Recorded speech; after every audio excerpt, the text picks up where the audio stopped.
बल पूज्य गुरुदेव की, बल पूज्य गुरुदेव की, बल पूज्य माता जी की, पूज्य छोटे गुरुदेव की। हर हर महादेव।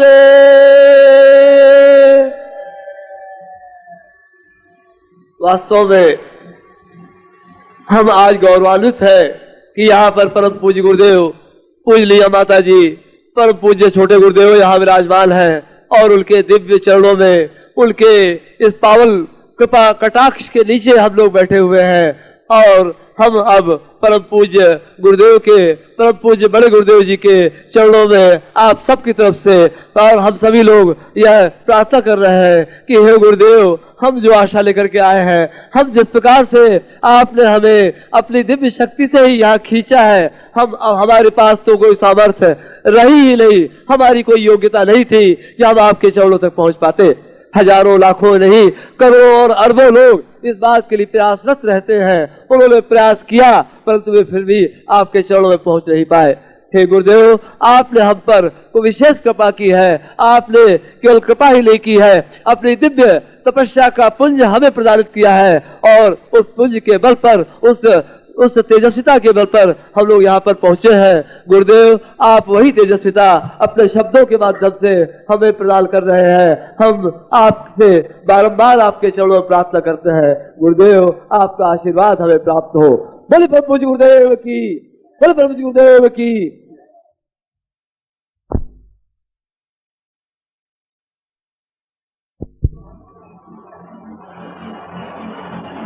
दुर्गेऽर्थवापुं सहितं सदैवं भवभीतिरोग भवतं मददं वरुण्यै चिन्त्यं विचिन्त्य जगतां भवनेत्ररूपाम् अम्बे सदा भवतां भवदेव देवी। एक ऐसी महादेवी जो अपने आप में ब्रह्मांड स्वरूप है, जो समस्त देवताओं के शक्ति पुंज से निर्मित हुई है, जिसको काल कहा गया है, जिसको समय कहा गया है, जिसको शक्ति कहा गया है, जिसको प्राणस चेतना कहा गया है, जिसको मां अम्बे कहा गया है। जिस प्रकार से एक मां अपने कुपुत्र या सुपुत्र बालक को अपना संरक्षण देती हुई उसका ध्यान रखती है, उसको ऊंचा उठाती है, उसको सफलता के पथ पर अग्रसर करती है, ऐसी ही जगदम्बा से मैं प्रार्थना करता हूं कि आप सभी का वो कल्याण करे, आप सभी की रक्षा करे, आप सभी को पूर्णता प्रदान करे। ऐसा ही मैं आपको आशीर्वाद दे रहा हूं।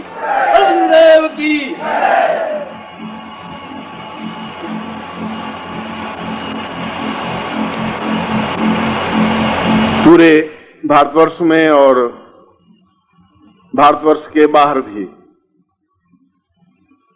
कई बार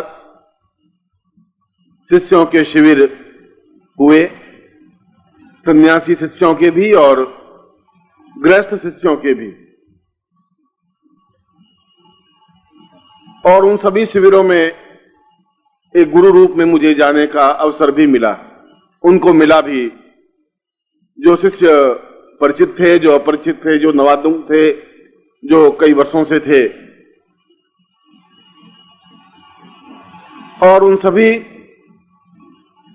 शिष्यों के मिलने के बावजूद भी इस पूरे जीवन में जब भी मैं कुछ ऐसे शिष्यों को देखता हूं जिनके हृदय में एक असीम प्रवाह होता है, जिसके हृदय में एक प्राणस चेतना होती है, जिसके हृदय की झंकार मेरे साथ जुड़ी होती है, तो जीवन का एक भाग आनंदमय हो जाता है। और इस भिलाई नगरी में आपके बीच आने पर मैं ऐसा ही अनुभव कर रहा हूं कि जैसे मेरे ही पुत्र हों, मेरे ही शिष्य हों, मेरी ही आंख, नाक, कान, हाथ, पैर सब मेरे सामने एक पूर्ण पुरुष बनकर के बैठे हों, ऐसा ही अनुभव कर रहा हूं।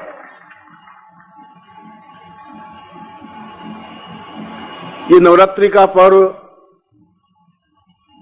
और कोई भी नवरात्रि का पर्व सामान्य नहीं होता। सामान्य तो हम होते हैं, इसलिए सामान्य होते हैं कि हमने अपने आप को सामान्य समझ लिया है और वो सामान्यता हमारे जीवन से उतर नहीं पा रही है। न सन्यासी शिष्य होता है, न गृहस्थ शिष्य होता है। आपके मानस से, दिमाग से, दिल से आप सन्यासी भी हो सकते हैं, आप गृहस्थ भी हो सकते हैं, आप भोगी भी हो सकते हैं, आप रोगी भी हो सकते हैं, आप योगी भी हो सकते हैं। ये तो आपके मानस चिंतन की बात है और आपके मानस चिंतन में ये बात घर कर गई है कि हम गृहस्थ हैं और हम साधना में सफलता नहीं पा रहे। यदि आपके साथ एक समर्थ गुरु हो, आपके बीच में 10-15 वर्षों से, 50 वर्षों से हर बार जुड़ रहा और उसके बाद भी आप सामान्य बने रह सकें, तो ये तो आपके मनस की कल्पना है, मानव की और आपके दिमाग की न्यूनता है, कमजोरी है। जब मैं ये कह रहा हूं कि आप न्यून है ही नहीं, आप कमजोर है ही नहीं, तो आपके मन से ये भ्रम मिटाना पड़ेगा। आपको ये छोड़ना पड़ेगा कि आप ये साधना में सिद्धि प्राप्त नहीं कर सकते, या भगवती जगदम्बा को साक्षात प्रकट नहीं कर सकते, या भगवती लक्ष्मी को आप अपने सामने साकार नहीं कर सकते। आप सभी अपने आप में समर्थ हैं, मगर आपके मन पर, क्योंकि आपका सारा जीवन मन के संवेगों के साथ प्रवाहित है और मन के संवेग कहलाते हैं काम, क्रोध, लोभ, मोह, अहंकार, अटैचमेंट, प्यार, घृणा, तिरस्कार, घमंड, जो कुछ भी, ये सारे 32 संवेग हैं। आप इन संवेगों के साथ जिंदा हैं, जीवित हैं और इन संवेगों की वजह से आपके मन पर बराबर धूल जमती रहती है, एक रेत जमती रहती है। एक मुंह देखने के शीशे को भी हम कुछ दिन नहीं पहुंचे तो उसके ऊपर भी रेत जम जाएगी, धूल जम जाएगी, यद्यपि आपने धूल फेंकी नहीं है। चारों तरफ का वातावरण ही ऐसा है। अगर आप अपने वॉश बेसिन के ऊपर शीशा लगा हुआ है और यदि आप 5-7 दिन उसको नहीं पहुंचे तो 8वें दिन आप चेहरे को साफ नहीं देख पाएंगे। आपने धूल नहीं फेंकी, आपने पानी के छींटे भी नहीं मारे, मगर जो चारों तरफ का वातावरण है, जो धूल के कण हैं, वे उस शीशे पर चिपक जाते हैं और उसकी वजह से आप अपने चेहरे को साफ नहीं देख पाते। आपके मन पर भी ये चारों तरफ का वातावरण ऐसी धूल बराबर फेंक रहा है। मैं हर बार आपकी धूल पहुंचता जाता हूं, आप हर बार उसके ऊपर धूल जमाते जाते हैं। मैं अपनी तरफ से प्रयत्न करता हूं कि आप अपने उस दर्पण को स्वच्छ करें, अपना चेहरा देख सकें, और देख सकेंगे तो आपको एहसास हो पाएगा कि आप एक साधक हैं, देख पाएंगे कि आप एक समर्थ गुरु के शिष्य हैं, देख पाएंगे कि आप साधनाओं में सिद्धि और सफलता पा सकते हैं। बस धुंधले शीशे से, धुंधले मन से, धुंधली आत्मा से नहीं देख पाएंगे। और इस रेत भरे हुए मन के दर्पण को स्वच्छ करने की जो क्रिया है, उस क्रिया को दीक्षा कहा जाता है। दीक्षा का मतलब यह नहीं कि आप मेरे शिष्य बन रहे, शिष्य तो है ही नहीं, शिष्य होते तो यहां बैठते ही क्यों। दीक्षा का तात्पर्य यह भी नहीं है कि मैं आपको कोई पकड़ करके ऊपर आकाश में ले जाऊं। दीक्षा का तात्पर्य यह है कि आप मेरे से उस प्रकार से जुड़ सकें जिस प्रकार से एक प्राण से, आत्मा एक आत्मा से, जीवन एक जीवन से, चिंतन एक चिंतन से, विचार एक विचार से जुड़ सके। और ऐसी जुड़ने की क्रिया की वजह से जो मेरे मन का स्वच्छ दर्पण है, वो प्रतिबिंब डाल करके आपके मन के उस दर्पण को भी पूर्णतः स्वच्छ बना देगा। तब उस पर न तो घृणा होगी, न तिरस्कार होगा, न अपमान होगा, न न्यूनता होगी, न मन में अभाव होगा, न मन की यह भावना होगी कि मैं कुछ कर नहीं सकता। और इसीलिए हमारे ऋषियों ने, योगियों ने, हमारे पूर्वजों ने वेदों और उपनिषदों में बार-बार ये कहा है कि सतम विभूतय पूर्णम त्वम देवोत्थान पूर्वतः। बार-बार दीक्षा लेनी ही चाहिए, बार-बार शीशे को साफ करना ही चाहिए। ये जरूरी नहीं कि एक बार खरीद के लाए शीशे को और पहुंच करके रख दिया तो अब जीवन भर वह शीशा साफ रहेगा ही, बार बार। और जब हर बार उस शीशे को पहुंचा जाएगा, क्योंकि आपको वह क्रिया मालूम नहीं है कि हम अपने अंदर उस शीशे तक, दर्पण तक कैसे पहुंच सकें। आपको तो अपने शरीर का ज्ञान है ही नहीं, बाहर की चीजों का ज्ञान है कि बांस है और ये खपच्चियां हैं और ये बरसात हो रही है और ये टेंट है या जो कुछ भी है। आंतरिक रूप से जाने की आपको क्रिया का अनुभव नहीं हुआ।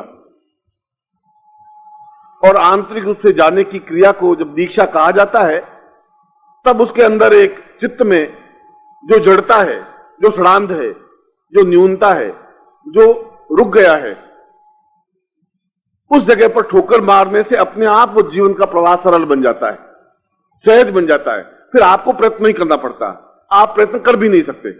यदि आप प्रयत्न करते ही तो फिर दीक्षा शब्द बनता ही नहीं। फिर ये योगी सन्यासी, हमारे पूर्वज वशिष्ठ विश्वामित्र ये नहीं कहते कि बार बार दीक्षा लेनी चाहिए।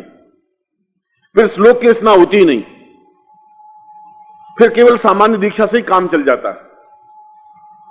उस दीक्षा का तात्पर्य यही है कि हम अपने आप में पूर्णत्व प्राप्त कर सकें, जो हम नहीं कर सकें, जो आप नहीं कर सकें। या तो आप अपने प्रयत्नों से करें, और यदि आप प्रयत्न नहीं कर सकें या आपको रास्ता ज्ञात नहीं हो, तो फिर गुरु के माध्यम से उस स्थिति को प्राप्त कर सकें जिस स्थिति के माध्यम से हम अपने जीवन के अंदर स्थित ब्रह्मांड को देख सकें। जब अर्जुन ने कहा कि मैं तो आपको समझ ही नहीं पा रहा हूं, आप कह रहे हैं कि आप 11वें अध्याय में कहा है कि 10वें अध्याय में कहा है कि आप अपने आप को कह रहे हैं आप बहुत महान हैं, और पेड़ों में आप कह रहे हैं कि मैं पीपल हूं, और ये आप कह रहे हैं कि मैं ब्रह्मांड हूं, मैं नदियों में गंगा हूं, मैं सागरों में समुद्र हूं। मुझे तो ऐसा कुछ लग नहीं रहा है। मुझे तो लग रहा है कि आप सारथी हैं, घोड़ों की लगाम पकड़ी हुई है और कुरुक्षेत्र में खड़े हैं। आप में मुझ में अंतर क्या है? मैं कैसे मानूंगा कि आप है? मैं देख ही नहीं पा रहा हूं, मैं समझ नहीं पा रहा हूं, आपको सब सुन रहा हूं, और मैं चुप इसलिए हूं कि आप मुझसे बड़े हैं और बड़ों के सामने बोलना नहीं चाहिए। और जो जिस जगह मैं आपको लाके खड़ा हूं, उसी जगह अर्जुन भी खड़ा था। जो बात आपके मन में उठ रही है वही अर्जुन के मन में भी उठी थी। जो प्रश्न मैंने समझाया था वही कृष्ण ने भी समझाया था। और जब देखा कि अर्जुन समझ नहीं पाएगा क्योंकि इसके मन के उस दर्पण पर बहुत विकार हैं, ये कह रहा है ये भीष्म मेरे दादा हैं, ये मेरे पिता हैं, ये मेरे चाचा हैं, ये मेरे ताऊ हैं, ये सब यहां बैठे हैं, मैं इनको कैसे मार सकता हूं, मैं युद्ध में ये सब कैसे कर सकता हूं। तब कृष्ण स्वयं खड़े हुए और उत्तिष्ठतम जागृतत्वम पूर्ण छेदमेव च, खड़े हुए कृष्ण खड़े होकर के अर्जुन को पकड़ा, बालों से, बाल से पकड़ के ठोकर लगाई, और ठोकर लगाते ही उसके अंदर एक ब्रह्मांड चेतना पैदा हुई, एक देखने की ज्योति पैदा हुई, अंदर का सारा रास्ता खुला, स्पष्ट हुआ, और उसने देखा कि वही कृष्ण अपने आप में पूर्ण ब्रह्मांड स्वरूप है। सारा ब्रह्मांड उनके चारों तरफ घूम रहा है, और कृष्ण तो वही दो हाथ, क्योंकि बाकी तो सामने और दुर्योधन भी खड़े थे, दुशासन भी खड़े थे, और भी कृपाचार्य खड़े थे, और भी कई सैनिक, सैकड़ों योद्धा खड़े थे, उनको तो वही दो हाथ वाले कृष्ण दिखाई दे रहे थे। अर्जुन को दिखाई दे रहा था कि महाभारत युद्ध तो इनके अंदर चल रहा है, ये सब मर रहे हैं, भीष्म भी खत्म हो रहे हैं और दुर्योधन भी खत्म हो रहे हैं, दुशासन भी खत्म हो रहे हैं, और मैं तो एक निमित्त मात्र हूं उनको मारने का और इस युद्ध को विजय प्राप्त करने का। ये सब कुछ काल चक्र तो चल ही रहा है। और वह उस गांडी को फेंक करके पूर्ण रूप से समर्पित होता हुआ कहा कि आज मैं समझ पाया हूं कि आप मेरे साथ ही नहीं है, आज मैं समझ पाया हूं कि आप वह सब कुछ हैं जो अपने आप में अद्वितीय हैं, पूर्ण हैं। आज मैं एहसास कर रहा हूं, महसूस कर रहा हूं कि मेरा इतना पूरा जीवन अपने आप में योद्धा रूप में व्यतीत हुआ, मैं गांडीवधारी कहनाया। सारे लोग मुझसे थर्राते थे, डरते थे कि मेरे बाण कमजोर नहीं जाते, मगर आज मैं समझ रहा हूं कि मैं अपूर्ण था, अज्ञानी था। पहली बार आपने ठोकर मारी, पहली बार आपने एहसास करवाया कि अंदर के ज्ञान चक्षु कैसे जागृत हो सकते हैं, किस प्रकार से मैं आपके ब्रह्मांड को देख सकता हूं, और आपके ब्रह्मांड को ही नहीं देख रहा हूं, मेरे अंदर जो घटित होने वाला ब्रह्मांड है मैं उसको भी अनुभव कर रहा हूं।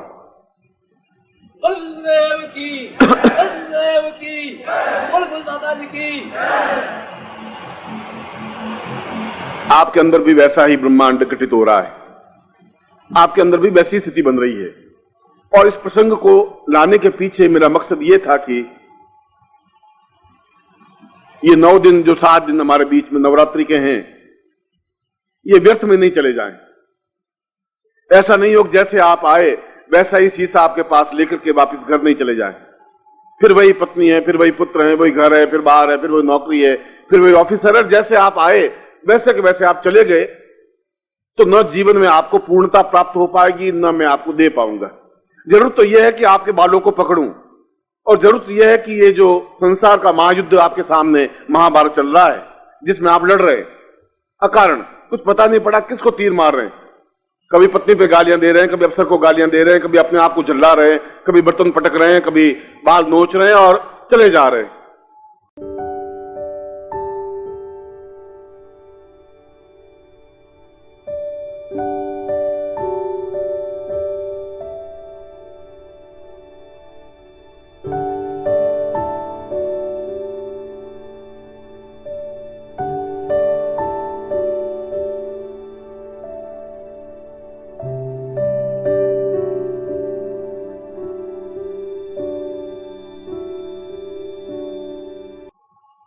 फिर भी आपको विश्वास नहीं है कि महाभारत का युद्ध आप जीत पाएंगे। पता ही नहीं, क्योंकि आपके सारथी के रूप में कृष्ण बैठा हुआ भी है तो आप पहचान नहीं पा रहे।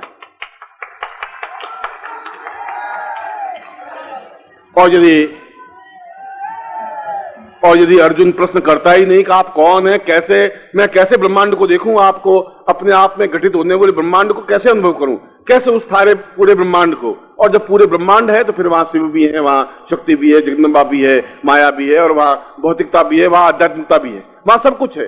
उस ब्रह्मांड को जागृत करने का अगर आपके पास विधान नहीं है तो फिर ये 7 दिन आपके खत्म हो जाएंगे। और ये 7 दिन खत्म नहीं हो जाएंगे, ये 7 वर्ष खत्म हो जाएंगे, ये 700 वर्ष खत्म हो जाएंगे आपके। और मैं ये बात आपको चेतावनी के रूप में, सावधानी के रूप में कह रहा हूं। और इसलिए कह रहा हूं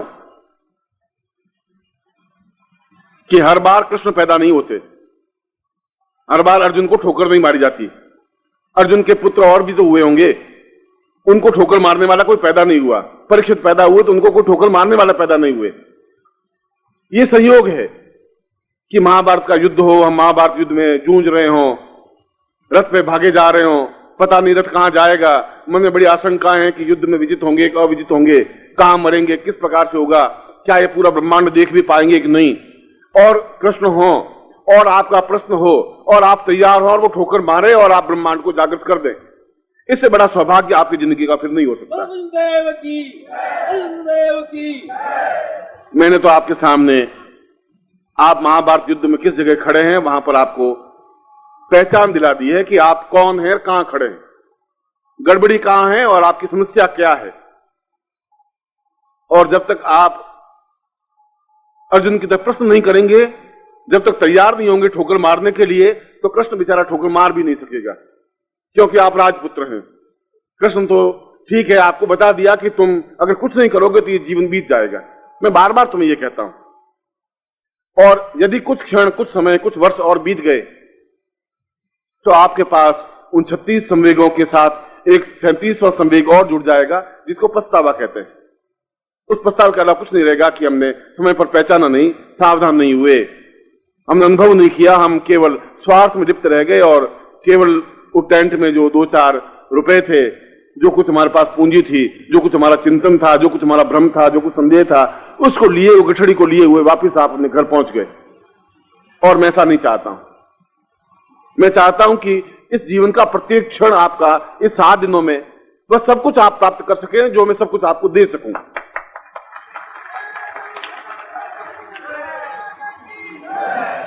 और देने और लेने की क्रिया के बीच में आवश्यकता है कि आप पात्र बने, लेने की क्रिया हो, खाली हो, मैं आपको दे सकूं।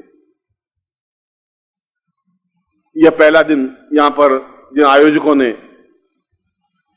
जिस प्रकार से भागदौड़ की है, आपको और मेरे बीच में जोड़ने की क्रिया की है, और मैं फिर कह रहा हूं कि मुझे यहां आने पर प्रसन्नता अनुभव हुई है। ऐसा नहीं लगता, किसी मकान में जाते हैं, कि शहर में जाते हैं तो बड़ा बुझा बुझा सा महसूस होता है। कई जगह गया हूं, कोई बिलाई का ठेका नहीं है।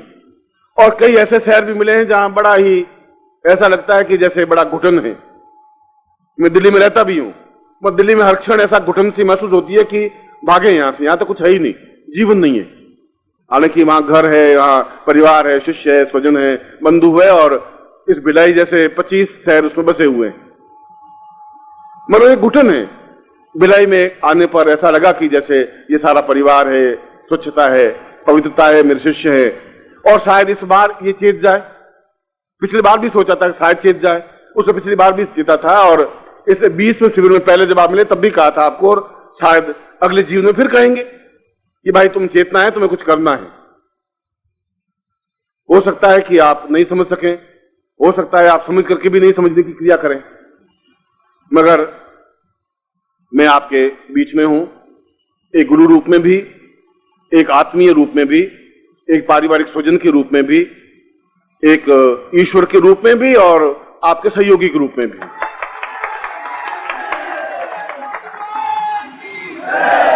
गुरु माँ तो पिता, तुम स्वामी सखा, तुम जिस रूप में भी आप लोग मुझे याद करेंगे, मैं तो उस रूप में आपके साथ में हूं। इसलिए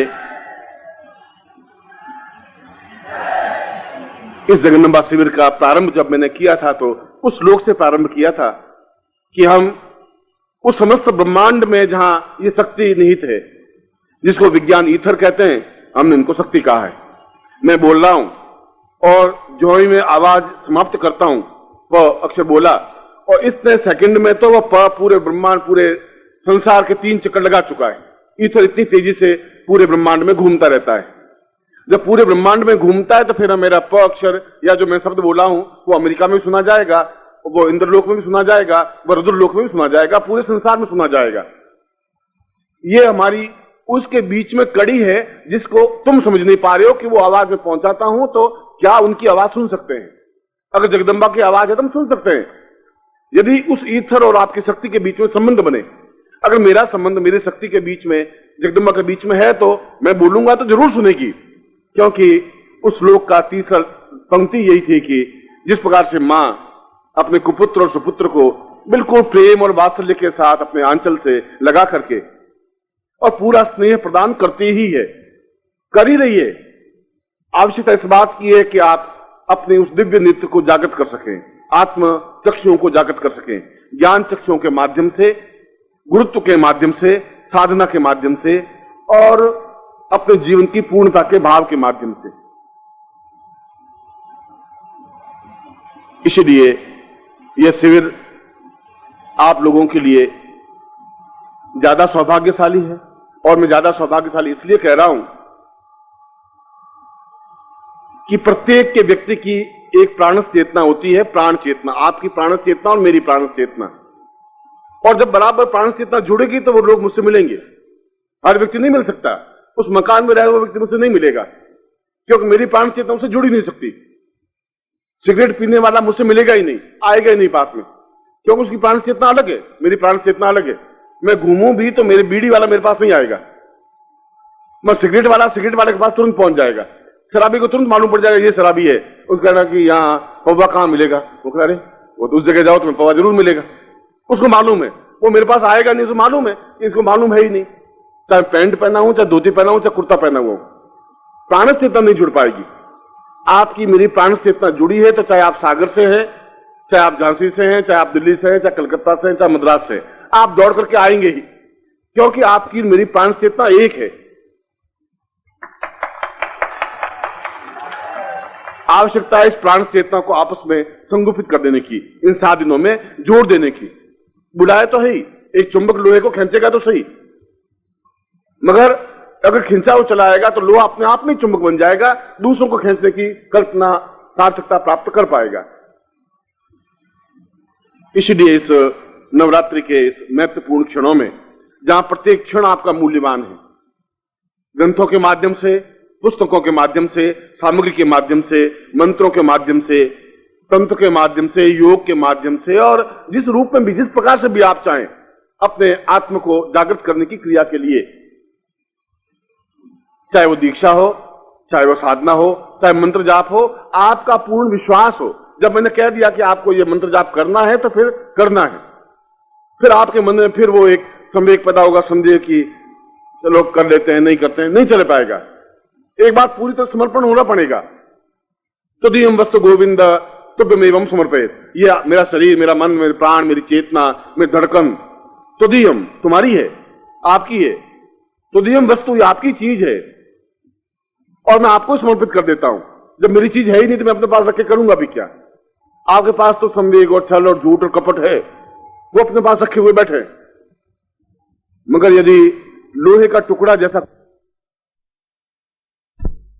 तुम्हारे पास पत्नी है, तुम्हारे पास धन है, तुम्हारे पास मकान है, बैंक बैलेंस है, बाहर से तो सब कुछ ठीक है, टूटे हुए तो अंदर से हो तुम, अंदर से कुछ जुड़ा हुआ ही नहीं, तुम्हारा जुड़ भी नहीं पा रहे हो। और वही आशीर्वाद मैं तुम्हें दे रहा हूं कि अंदर से तुम्हें जुड़ना है, आंतरिक चेतना से, प्राणों से, गुरु के चरणों से। जब उसको गुरु मान लिया तो फिर अपने आप में तुम्हें मिटा देना है, विसर्जित हो जाना है। या फिर आप मत मानिए, मैं तो गमछा लेकर के चला जाऊंगा वापिस, जहां भी जाना होगा। कोई जरूरत नहीं कि आप मानेंगे तभी मेरा जीवन चलेगा। वह तो नदी है, गंगा पवित्र हो रही है, आप स्नान करें नहीं करें, आप गंगा नदी में पानी पिए नहीं पिए, आप किनारे बैठे रहें, आप उसको गालियां देते रहें, आप उसमें जुड़ते रहें नहीं जुड़ते रहें, वो तो आपकी इच्छा की बात है। वो तो हरिद्वार फिर निकल जाएगा, आप फिर वापस इस शहर में चले जाएंगे। मैं इन 7 दिनों में बराबर आपके बीच में आता रहूंगा, प्रत्येक क्षण में जहां भी हूं वहां भी आपके लिए उपलब्ध हूं, मगर एक नियम, एक मर्यादा, एक अनुशासन के बीच में। क्योंकि आपका नियम, आपकी मर्यादा एक साधना स्थल में रहने की है, तो फिर इस पवित्र वातावरण बना रही है जिससे कि मैं अभी मंत्रों के माध्यम से आपकी प्राण चेतना जागृत कर सकूं, संकल्प के साथ आपको एक प्रतिज्ञित कर सकूं कि इस 7 दिनों में मैं उन मंत्रों और साधनाओं के माध्यम से पूर्णता मुझे प्राप्त करनी है, एक संकल्पबद्ध होकर के, चेतनाबद्ध होकर के। इसमें बाहर काउंटर पर छोटी पुस्तक रखी है, इसलिए कि उसमें सारी साधना विधान लिखा हुआ है, कब क्या करेंगे, किस प्रकार से करेंगे, कौन सा मंत्र जाप करना है, किस तरीके से करना है। आज का दिन तो मैं आपको संकल्प दूंगा, मंत्रों के माध्यम से आपको पवित्र करूंगा, आपके अंदर वह एक दीप टिमटिमाऊंगा जिसके माध्यम से आप अंदर से जागृत हो सके, आप पूर्ण सूर्य बन सके, दीपक को बुझा दें, दीपक को जला दें। बस इन साधनों में मैं आपको देख लूंगा, मगर एक क्षण भी आपको खोना नहीं है, मेरे कहने की वजह से नहीं। वह तो आपकी इच्छा की बात है कि आप फिर अगली बार मिल लेना, फिर मैं कहूंगा फिर अगली बार मिल लेना, जुड़ता रहेगा। और मैं तो कहता कहता जो मेरा गंतव्य है, जैसा निर्मोही की आंख में आंसू भर करके उसने कहा कि उस पत्रिका में जो आपने प्रकाशित किया कि मेरा यहां दम घुट रहा है,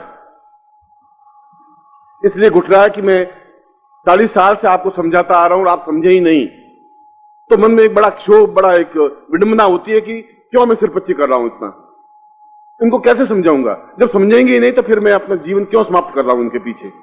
इसकी अपेक्षा तो सिद्धाश्रम ज्यादा अच्छा है, इसकी अपेक्षा तो सन्यासी से ज्यादा अच्छा है, जहां मैं उनको समझाता हूं और वो प्राणपण से विसर्जित हो जाते हैं, छोड़ नहीं पाते, एक क्षण भी अलग रहने की कल्पना नहीं कर पाते। 5 सेकंड के लिए गुरु अलग होता है तो आंखों से आंसू धारा निकलने लग जाती है, चीत्कार करने लग जाते हैं, चीखने लग जाते हैं, एहसास होने लग जाता है कि संभव ही नहीं है गुरु के बिना जिंदा रहने का, जीवित रहने का, सांस लेने की।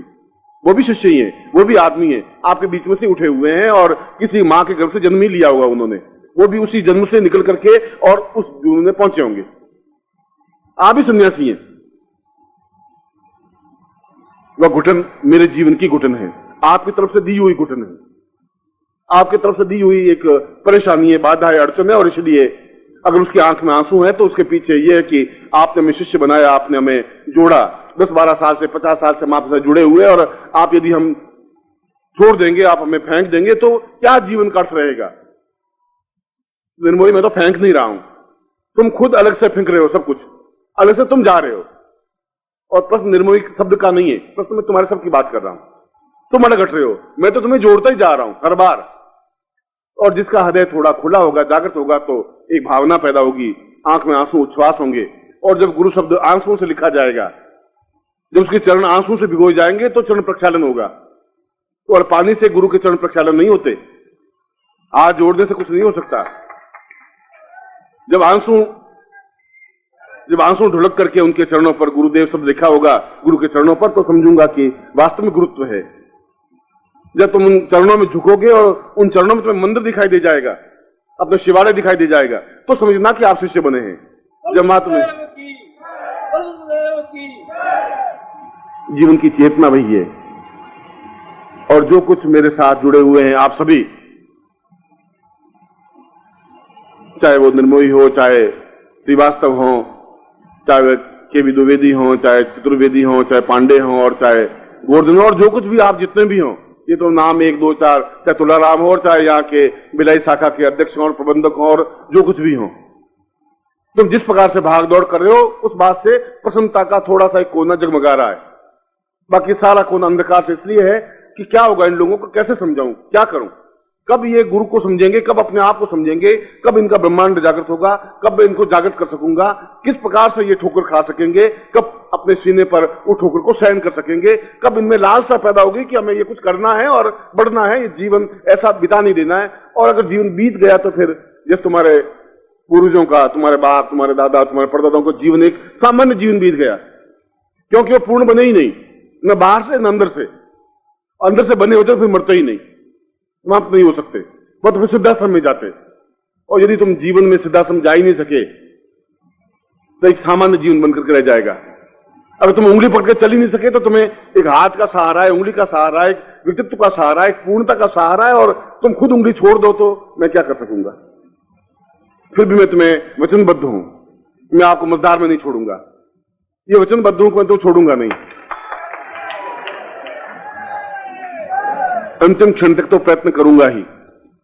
अब छोटा सा रोशनी का द्वार भी बंद हो जाएगा, तब और कोई मेरे पास रास्ता रहेगा भी नहीं।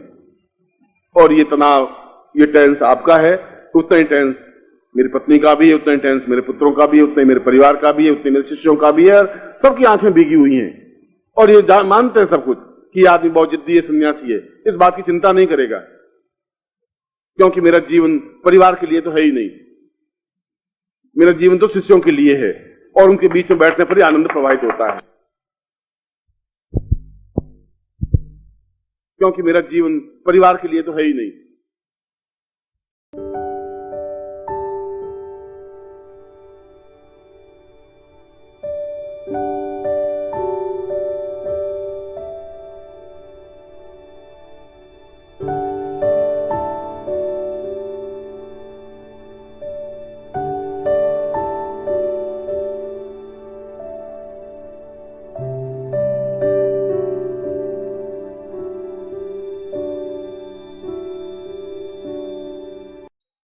ओम परम तत्वाय नारायणाय गुरुभ्यो नमः। ओम ह्रीं मम प्राण देह रोम प्रतिरोम चैतन्य जाग्रय ह्रीं ओम नमः। ओम भूर्भुवः स्वः तत्सवितुर्वरेण्यं भर्गो देवस्य धीमहि धियो यो नः प्रचोदयात्।